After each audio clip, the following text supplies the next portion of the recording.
Welcome home, brave heroes. I'm Ash. This is HeroQuest, and this is what is possibly, for at least a little while, the final episode of the BwodeCast, the long-form podcast-styled video series wherein I, Ash, talk endlessly, insufferably about the given topic of the bye-week, while you zone out and do whatever it is you wish to do with me in the background, whether that's sorting through your magic cards, doing your laundry, I like to say commuting to and from work, or picking the kids up from school or dropping them off. This usually premieres at around 3 p.m. CST, but you can listen to it whenever you want. It is only available on YouTube because subscribing to an RSS feed to push it to other platforms costs money, and the audience just isn't there to pay for that. So YouTube is what people support, and that's where the show is. So anyways, I don't have a lot of things to talk about. So I figured that being that I'm running out of things to talk about at length on the subject of HeroQuest and HeroQuest adjacent, that I would just kind of make this a look back episode. Sort of what have we talked about, what has gone on since the previous BwodeCasts, and what is ahead, what's in the future, not just for the BwodeCast. I mean, that's going to come and go as I feel it needs to, and not just for the channel. I have no plans on changing course. I'm going to continue doing what I'm doing on this channel at the rate at which I am doing it, with a slight alteration as to video upload frequency. Here shortly, I'm going to be playing video games on my other channel, Amalgam Ash. I have a number of game jams that I'm hosting for that channel across several different game engines, and although none of that is related to anything I'm doing here, in order to provide myself with the time to make that video content and edit it and produce it and upload it and all that, I'm going to be changing my frequency of video uploads here. I currently upload every other day. I was doing like only odd days or only even days or whatever, but now I'm just doing every other day. So I have the weeks in a sort of rotation so that I can keep up with themed days. So I've got like Tome Tuesday, where I do a choose your own adventure book of some kind. I'm currently playing Lone Wolf Fire on the Water. I'll be at episode 4 next Tuesday. But since I'm doing these every other day, videos every other day, that means it's every other Tuesday I actually do a Tome Tuesday.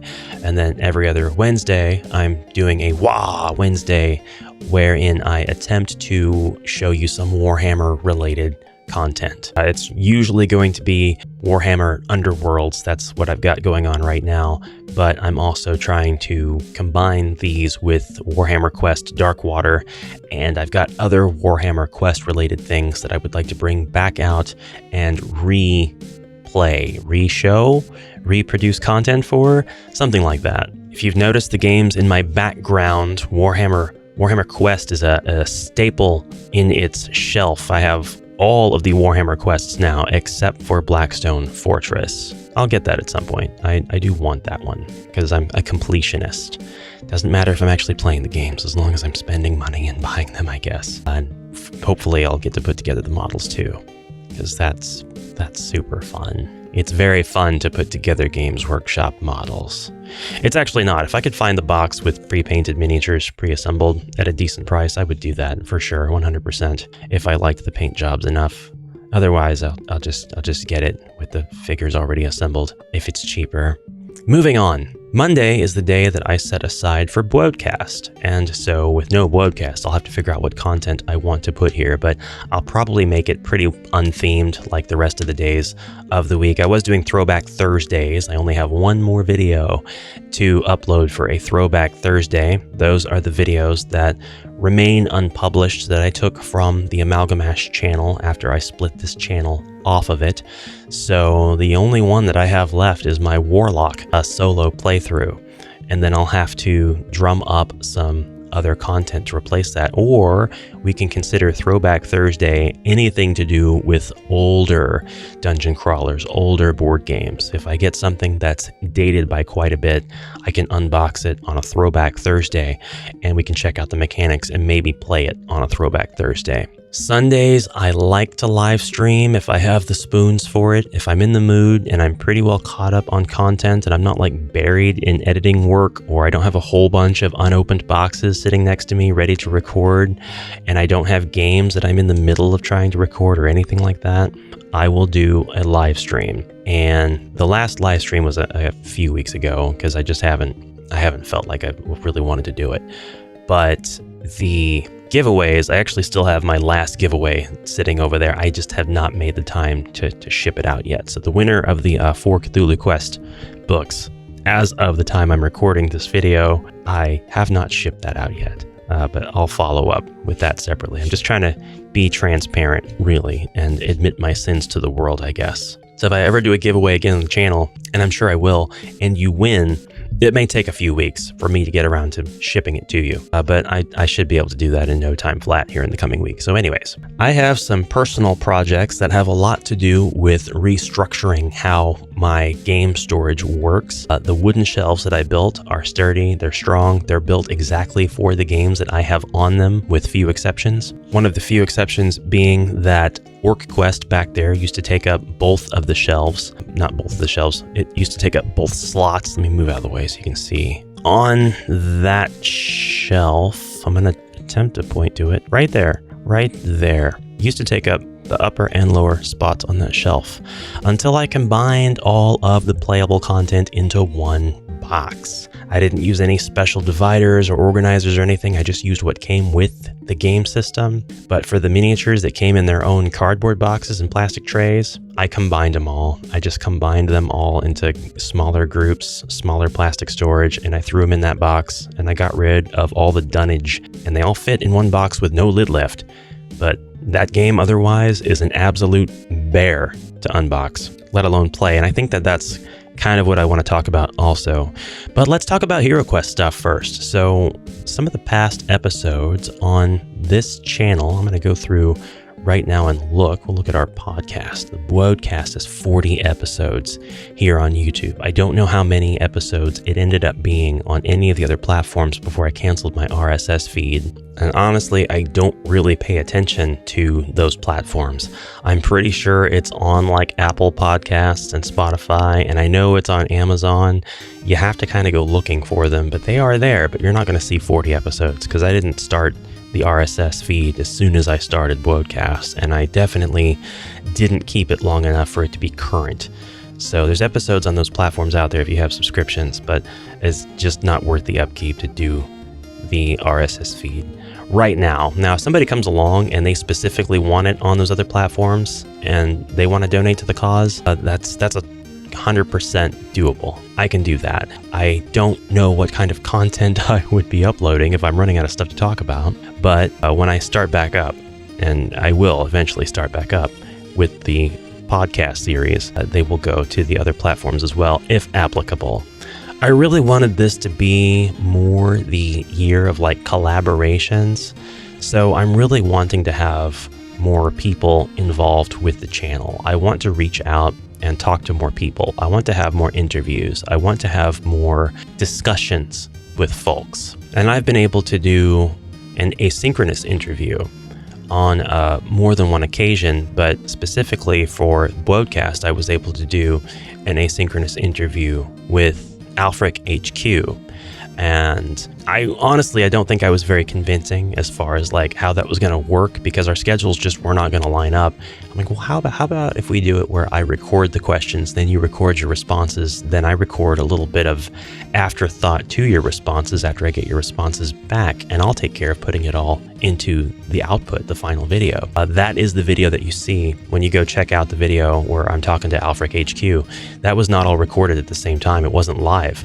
I did those questions in advance, sent them to them, and then for sake of immersion for the viewer, I recorded my responses to their answers a little bit after. And I think it worked out beautifully. I just had to remove like traces of where that time cutoff wasn't going to be. That's something that I'd be totally open to doing with pretty much everybody because I have such a tight schedule. It's super restrictive as far as when I can create things, where I can create things, and doing the BwodeCast is kind of a break on me because I can just sit here and talk to the camera and I don't have a whole lot of work to do. I don't have presentation. I don't have camera setup. I don't have to worry about battery power and transferring and all the other stuff that comes with making videos with a mobile device that I have to then edit on a PC. But there's been 40 episodes of the BwodeCast that looks like they started on October 9th of 2023. And we do have some periods in between there where I don't do BwodeCast. And this is not at all the one and only big block that I've done. We've already had extended breaks in between what I will jokingly refer to as seasons. The end of HeroQuest was one of the podcasts I did, November 13th, 2023. That had 21 comments on it. I was really asking, what does the end of your HeroQuest look like? And somebody had a response that I think was really good. When you retire a character in Gloomhaven, you usually unlock a new class to play as. It's pretty neat, but admittedly, I didn't play Gloomhaven past like the 20th scenario, and I never retired a hero. I've actually made the decision that if I do go back to Gloomhaven, screw it, I'm opening all the classes up, pick from all the classes, who cares? That was a comment from 2 years ago from Cook1TJ, and yeah, it's a great idea to do things that way. Retire the hero to unlock new classes. I think retiring the hero could unlock a special spell, ability, or piece of gear, an artifact, a weapon, or a piece of armor that you could then bequeath to your next hero. And you could always have that weapon or armor kind of in storage for your newly created hero. And I say that because it's possible that your hero dies in a quest and then the treasure doesn't get recovered, or does get recovered by the dwarf, and the dwarf doesn't want to give up that awesome fire axe that you got from retiring your character and unlocking the fire axe. And so that would make sense. So maybe we take that idea and we scale it up and a little bit down a bit and see how it would work if we retire a hero after one quest. We have items that we can unlock for our next character that we roll, and this can be a one-time use. Like, we can only unlock this item the one time, and if that character dies, they die, and we lose that item, and we don't get it the next time we roll a character. But if a character survives 2 quests, then they unlock a new tier of items, and maybe in this tier of items, they are granted the ability to spawn this consumable, or this weapon, or this piece of armor, or this artifact, or whatever, and they can roll a new character. I say roll, you don't roll anything, you just choose your hero and you go. But when they do that, they're able to grab that artifact, and now they have one more copy of that artifact if they need it, if their current hero dies. So you don't get to take 2 of them at the same time, but you get to keep it for a second quest.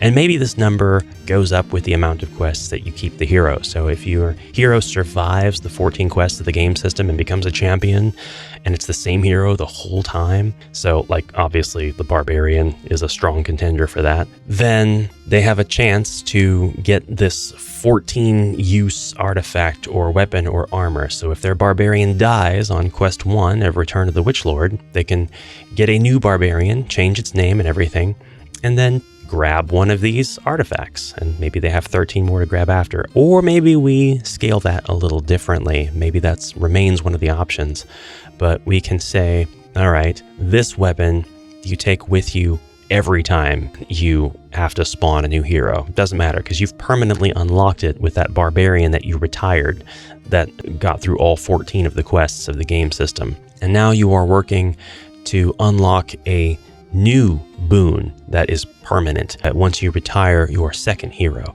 I don't know. We could do something like that with hero points, perhaps, and perhaps each quest is worth a certain number of points, and perhaps certain achievements that you earn during the quest are worth points, and you can combine all of those to sort of create this system of glory, wherein when you retire your hero, you get to spend those points at the shop when you are creating a new hero. As far as I'm concerned, if you complete the game system with your wizard, you have earned the right to spawn a new wizard automatically with a staff. I mean, you should just get that. At that point in time, that would be an awesome way to introduce scalability through the expansions. But your heroes are already pretty strong in the expansions, so while this does sort of encourage you to retire those heroes and roll new ones, again with the roll spawn, whatever word you want to agree on, create a new hero, it doesn't guarantee that you do that. So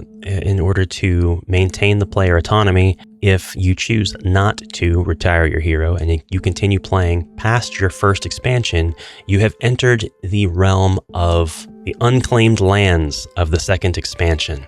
Nowhere in HeroQuest rules as written history do we have, here's what happens when you complete an expansion with your heroes. We assume that we just take our exact same characters and go into the next expansion after. After all, there's kind of an elaborate story that is constructed as you complete the expansions, at least as far as the classic editions in the UK go. They always referenced the previous expansions. So when you finally got to Wizards of Morcar, you had bits of story that would sort of breadcrumb trail you back through Against the Ogre Horde, Keller's Keep, Return of the Witch Lord. You had a suggested story order. You didn't have a rule set that said you had to play it that way, and you still don't have a rule set that says you have to play it any particular way. Avalon Hill has got the suggested lore order that I've mentioned many times on the channel, but you don't have to play them any particular way. You play a game system, you play whatever expansion, and they're designed to be accessible. They're designed to be played that way. Play the game system, then play an expansion with the heroes that the expansion assumes will be more kitted out than they would be if you started the game system as just 4 completely naked heroes with their starting traits, starting weapons, and all that. Now, this kind of coincides with, I was going to say one other episode that I did, but probably in a way several episodes that I've done on this topic, just with the BwodeCast in general. So I'm so sorry, but if you want to find it, you'll have to wade through just infinite episodes of me nonstop yammering on like I'm doing now, where the idea is, what all have Avalon Hill not put into HeroQuest yet? I'm not talking about like crossovers and IP stuff. I'm talking about mechanics. And yeah, I'm also not talking about what classic stuff do we still not have. Those are so few and far between. We really don't have a whole lot left for them to like remaster and re-release. But what haven't they used yet in terms of dungeon crawl mechanics? So I went over, I think, 7 to 10 things that we still haven't seen be introduced as a major mechanic or a thematic element that affects the game in some way. Every expansion comes with something of that nature, Wizards of Morcar having boons. And I think one of the things I brought up was dreadful banes, which could be the opposite of the boons. And after the heroes have completed a certain amount of scenarios, then Zargon gets to choose a card from the Bane deck, the Dreadful Bane deck. Or if the heroes complete entire campaigns or expansions, maybe Zargon gets to select more than one card. That definitely balances things out. A hero retirement system that still allows the heroes to control when they want to adventure ever onwards with the same hero, who is just becoming an unstoppable juggernaut, still makes sense. So if they don't want to retire their hero, they still have the options. That still feels in the spirit of HeroQuest. It doesn't address the heroes steamrolling over everything, which, by the way, is another content series that I've drummed up, starting with ideas on how to handle crossbow being overpowered in the game system. That video's up if you want to see it. I know people have complained about like plate mail and things, and the heroes on the flip side have complained about Zargon having access to rust whenever he needs it, so that's not necessarily a good solution. So those are things we can talk out and definitely have in terms of more regular non-podcast style content. I want to shout out Liorlek here for answering me when I asked what should I talk about in the BwodeCast today. The necessity of introducing murder hobo rehabilitation programs. I did respond, and this is in my Discord. Around a month ago, I wanted to call out some bizarre like entitlement that I felt was starting to ripple across the community. It died down fairly quickly, but I did see some really odd entitlement, and I had to hold myself back from just creating this podcast video where I was just ripping nobody by name. I'm not that kind of person. I wasn't even going to make it to where you could understand or find out who it was. It was just a few people, and there were just the most bizarre entitled statements being made, and I thought it was so either tone deaf or just strangely without precedent, or they just didn't really understand how the back end, the boring part of being able to have your favorite board game in your hands, how all of that works. And I'm not saying that, I'm an expert, but there's some perspective to be gained when your complaints are roughly the equivalent of, I want more, why aren't you giving me more, and why aren't you giving it to me as fast as I want it? There's validity in wanting information, but having that information presented to you in a way that is favorable to you at a time that's favorable to you, in a format that's favorable to you, you get to pick one of those things, honestly. Customer's always right in matters of taste. Anyways, you won't need a murder hobo rehabilitation program if you can keep the strength level of your heroes in check in a way that feels fair and balanced to your heroes and continues to make the game fun for everybody. And I think that that's what a lot of Zargons struggle with, because there are a lot of new Zargons who really aren't familiar with the concept of this is your game, and there are a lot of decisions that you can make that don't invalidate the game's rules as written. And one of the game's pieces of advice right there in the rulebook is, if your people are losing, then alter something up for the next time they play it. Perhaps add some treasure or subtract a monster. Do something that changes it so that they don't have the exact same experience. You don't want them losing the same quest every time they play. That's not fun. It's really not much of a game at that point.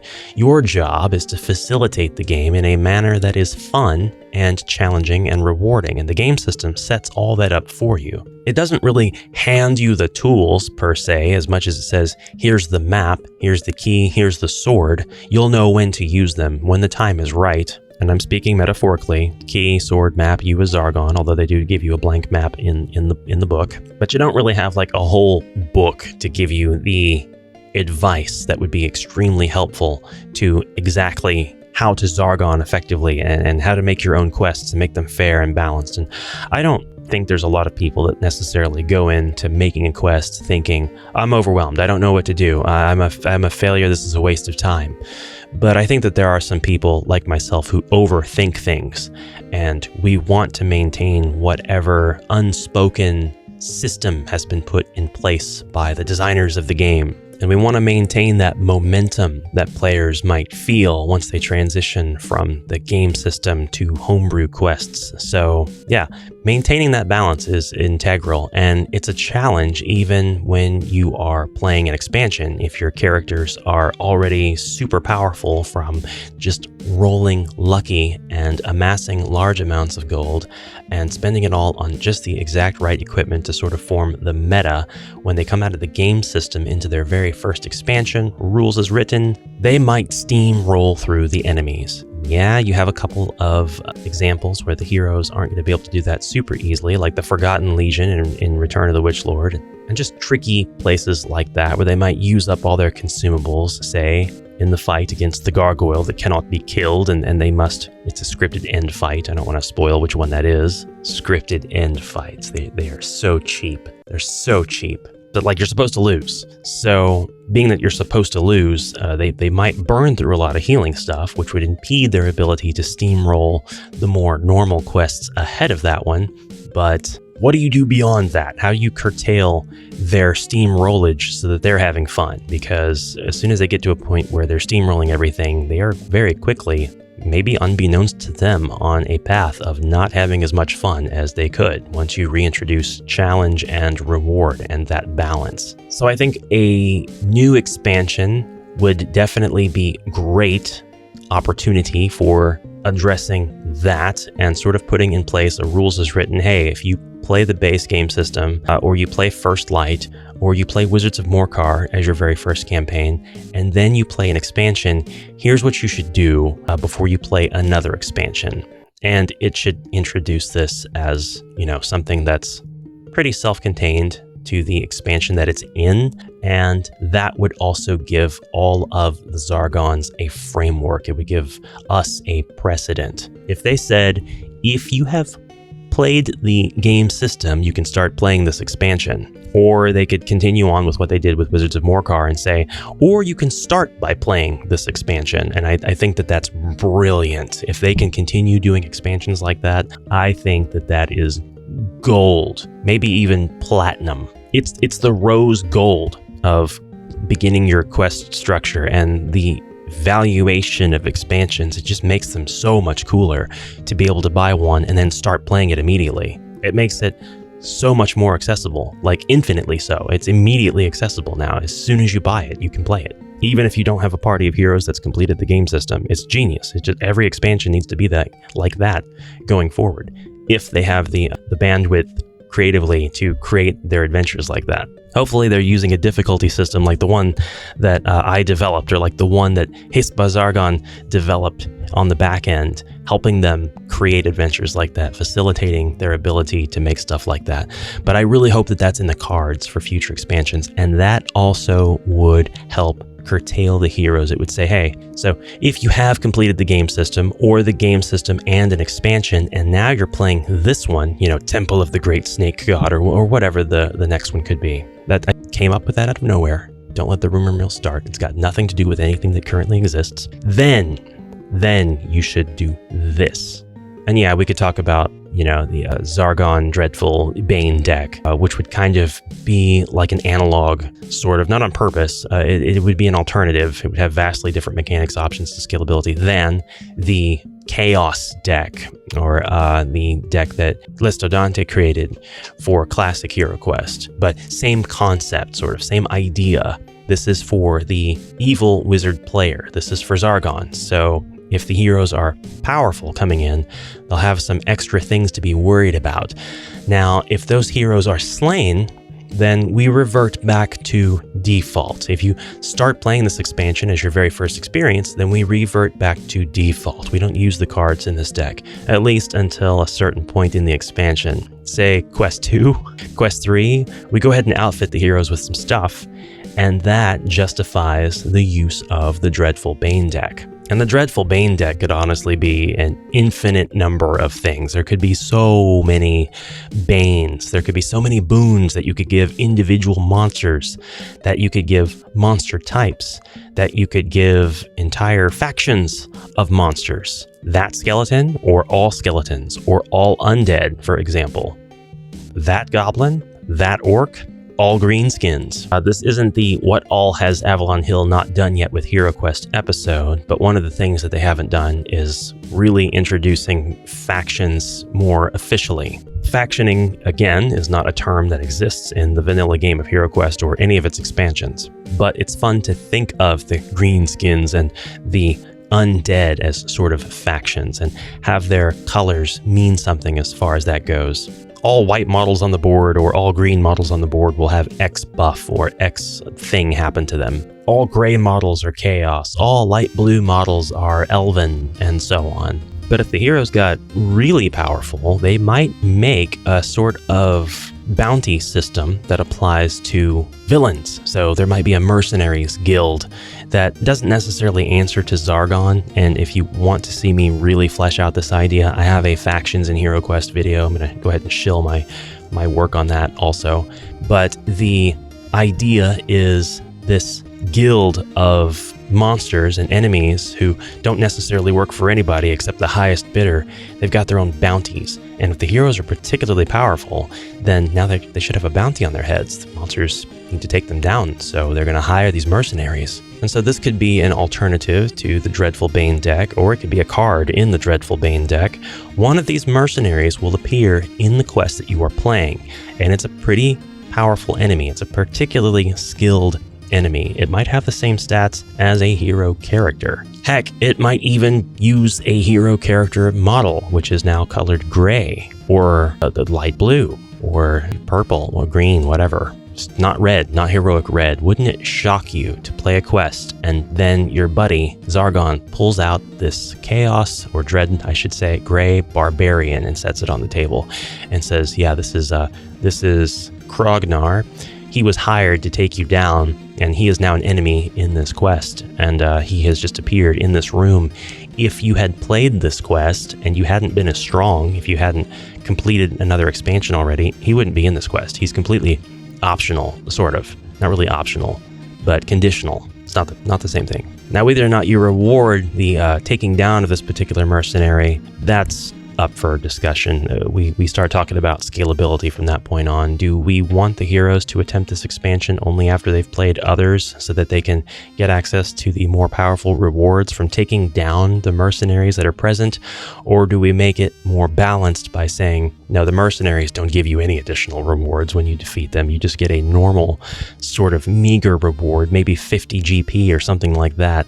And or if it's going to be a card or something that Zargon has in limited supply to use to offset the overpowered heroes, well, if they take him down, then the reward is that they took him down, and that particular enemy is no longer going to be a threat in this quest. I think that there's a wealth of ideas there, and there is a large number of possibilities for the future of HeroQuest in terms of how the expansions get more progressive amongst each other, and kind of letting you, as Zargon, see very visibly the chain that links all of them together and how your heroes are going to be able to progress from one to another.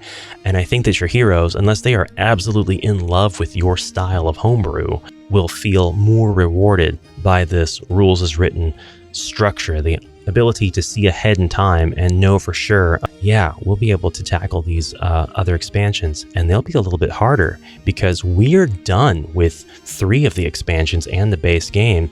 That means Zargon is going to be able to draw 4 cards, or we're going to have 4 mercenaries in the next couple quests that we'll have to fight, or it's some variation of that internal monologue. So that's kind of what I'm looking forward to, because this isn't based, again, on anything in reality. It's not based on talking to Avalon Hill. It's pure speculation of the vaguest level, but I really think that that's in HeroQuest's near future, because it's just something that hasn't been addressed yet. It's something that hasn't been talked about yet, and I can't wait to see what is in store for the game. Now, I know a lot of people have kind of ignored Avalon Hill's various statements and have ignored the huge graffiti that they have sprayed on all the walls, and I see these questions in various places. You think they're done?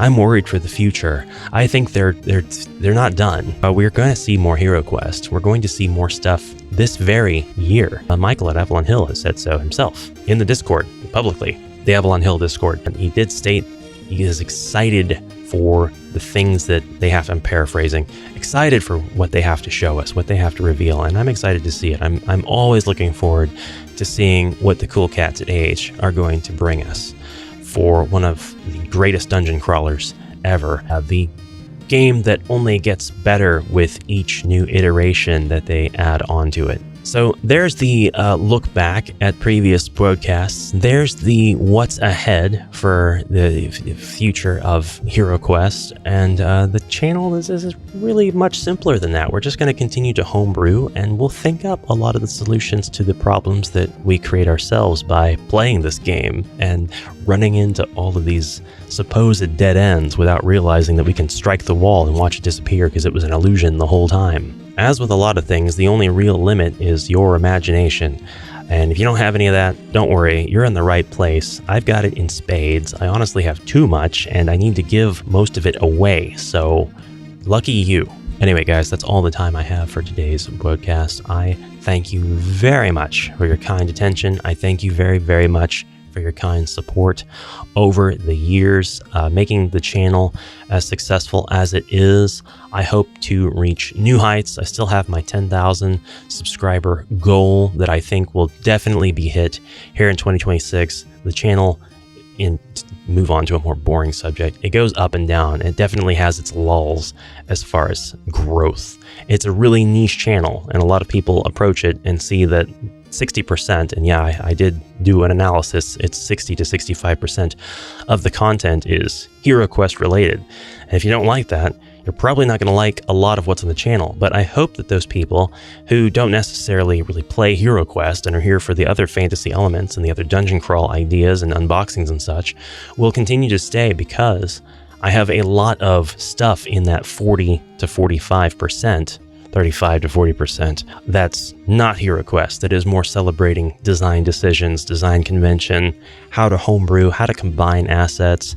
I've got all kinds of stuff from Loki's battle mats now that I'm able to put together and show you how they work with other game systems entirely. And I'm doing that. I have done that on the channel already. So there's more videos for you to go check out.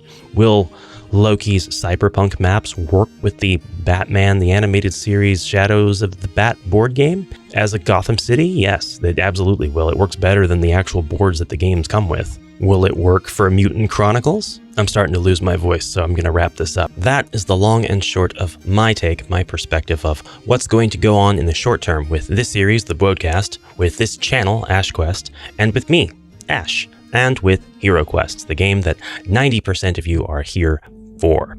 At least I hope it's only 90%. I really need to maintain a diverse portfolio, guys.